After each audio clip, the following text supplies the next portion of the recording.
First off, I have to admit, I don't like cars. But this is different.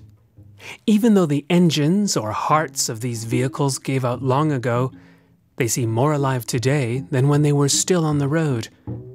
There are hundreds of old cars laid to rest here, side by side, or stacked on top of each other. A bent, open bonnet is a mouth, with a teeth-like fan grinning behind it. I let my imagination run wild with this analogy and examine the exposed metal vital organs of a Volkswagen Beetle. But it's really Mother Nature who's at play here. Moss lines the edges of collapsed roofs and windscreens. Saplings sprout from this breeding ground of rusting steel.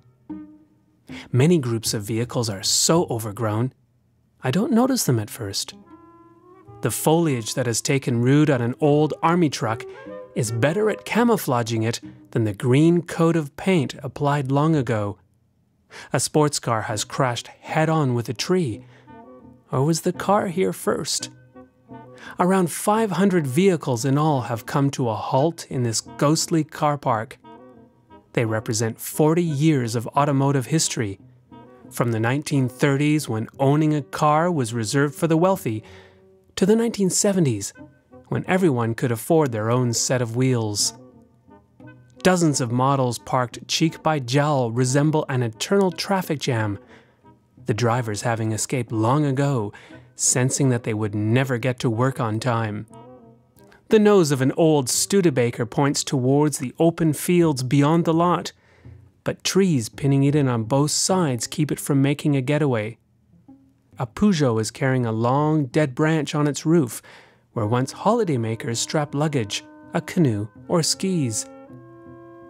I peek inside an Opel Caravan and see an intact interior, a fine mesh of spider webs linking the antiquated dashboard to the stick shift.